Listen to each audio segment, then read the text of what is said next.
Good afternoon, everyone, and thank you for your continued interest and participation in the CSDE IEP preview series.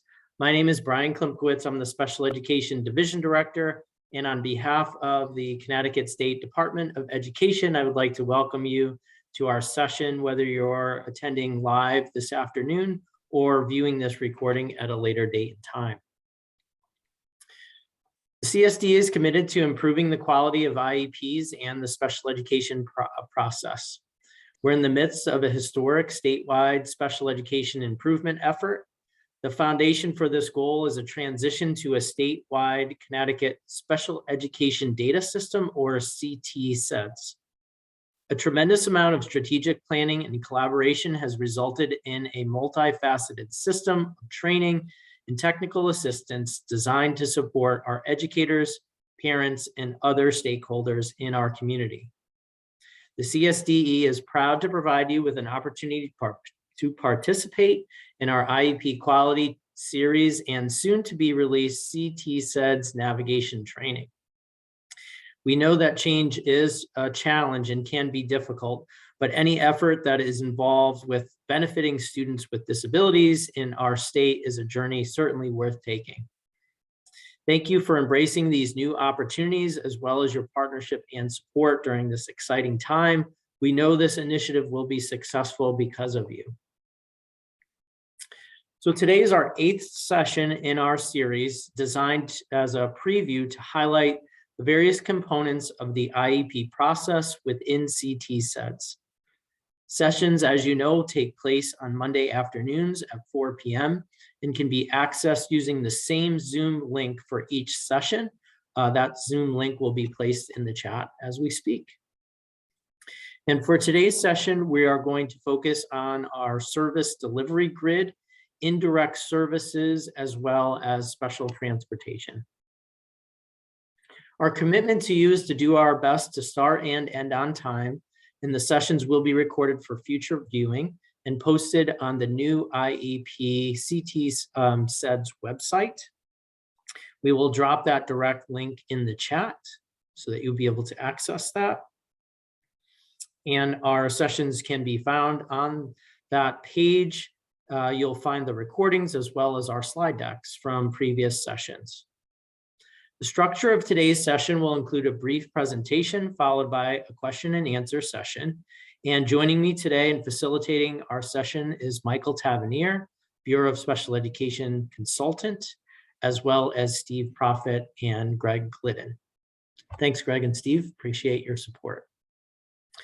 Our goal for today's session is to provide you with an overview of how special education and related services, as well as indirect services, are documented in the new IEP, along with a preview of how CT-SEDS will support this, as well as the documentation of transportation as a related service within this system.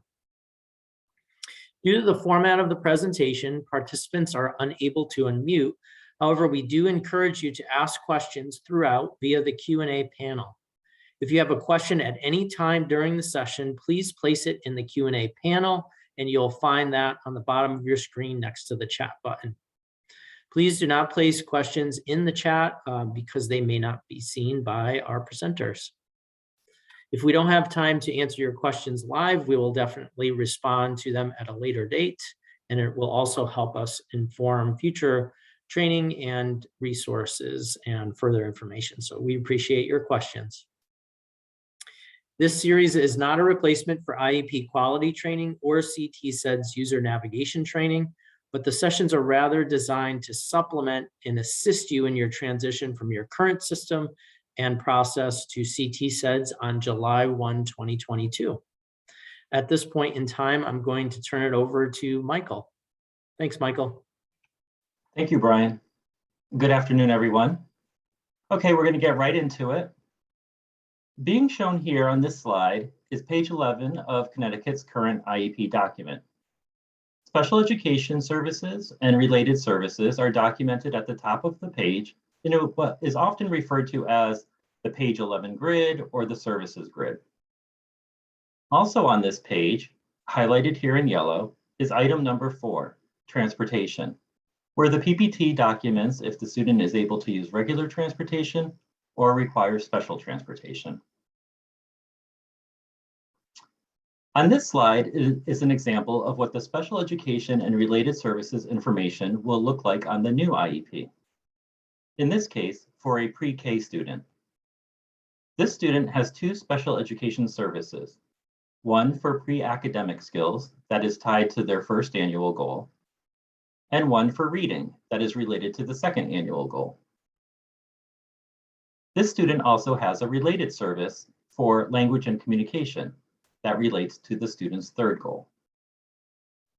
Very similar to our current document, and moving across from left to right, the information includes the name of the service, the related goal number, labeled the goal ID, the frequency and duration, the responsible staff and service implementer, the start and end dates, the site of the service, and a place to record instructional service delivery information if needed.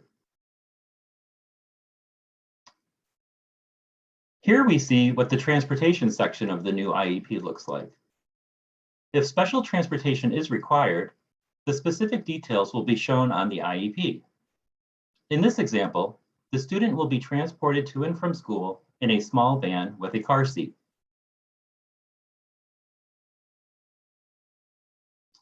On this slide is a screenshot of page 8 of the current IEP. This page is used to document accommodations, modifications, and assistive technology devices and services. At the bottom of the page, highlighted here in yellow, is the place to record any specific supports that school personnel need in order to be able to implement the student's IEP, including the frequency and duration of those supports. Since these supports are not provided directly to the student, the decision was made to use the term indirect services on the new IEP to refer to the information that's documented here on the bottom of page 8. This is an example of the indirect services section from the new IEP. If supports are required for school personnel, the specific information is displayed here. In this example, the occupational therapist will be consulting with the student's teacher one time a month for 30 minutes from the end of April to mid-November.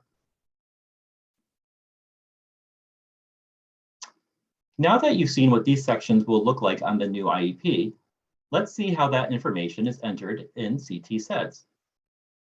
If you've seen any of our previous sessions, this slide will probably look familiar to you. This is the landing page for the IEP module. The red arrow is pointing to the tile the user would select to record the student's special education and related services, as well as indirect services and special transportation. Once that tile is selected, the user is brought to the services page. Here you can see 3 of the panels on this page: special education services, related services, and indirect services. Let's start at the top. In alignment with our current practice, at least one special education service must be included in a student's IEP. To add a special education service, the user would click the blue link in the top right corner. That link opens the Add Special Education Service modal shown here. The first step is to select the name of the service from a drop-down menu. There is also the option to write in a custom service if it doesn't appear as one of the drop-down choices. The red arrow on this slide shows that mathematics was selected from the drop-down list as the name of the special education service. This example shows that the IEP for the student has 3 goals: 1 for math, 1 for behavior, and 1 for communication. The green arrow indicates that the annual goal for math has been selected to be associated with the mathematics service. If there were more than one annual goal for math, they could all be selected to be associated with the mathematics service if needed. After those 2 steps have been completed, the user continues to enter the required information. the duration and frequency of the service, in this example, 45 minutes 5 times per week, the responsible staff and the service implementer. Here, that is the special education teacher and the special education teacher and paraprofessional. And while it's cut off here, the complete paraprofessional word will be printing on the IEP. Next is the begin and end date of the service. The instructional site is chosen from a drop-down menu.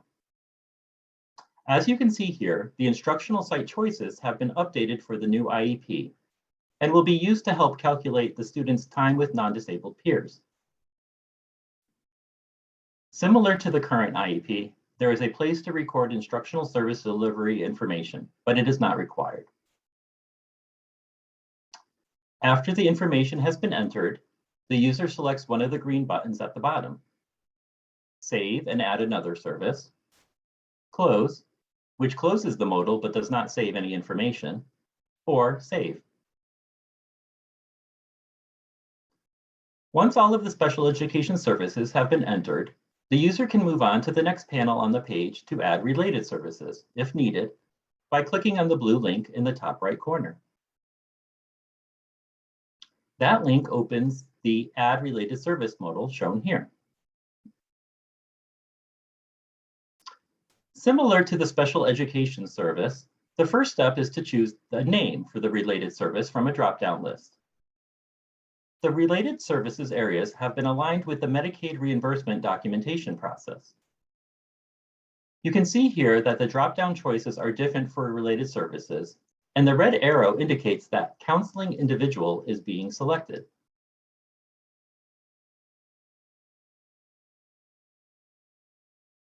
Here we see that the individual counseling service is being associated to the student's behavior goal.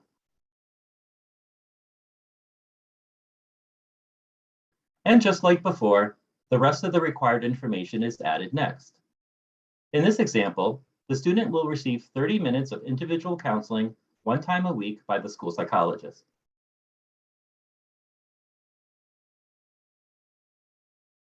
Finally, the user must indicate if the related service is being provided concurrently with another special education or related service. This information is very important, and it's needed in order for the system to calculate time with non-disabled peers accurately. Let me give you a brief example of an appropriate time to check this box. Let's say that a student receives specialized instruction for math in a resource room setting. At that same time in the resource room during the math lesson, the school psychologist is working with the student to apply appropriate coping strategies. When this box is checked, it would ensure that the student's time with non-disabled peers is not being reduced twice for both the math service and the behavioral support, as that would not be appropriate since the services are being provided at the same time. Once all the required information has been entered, the user selects one of the green buttons at the bottom, save and add another service, close, or save.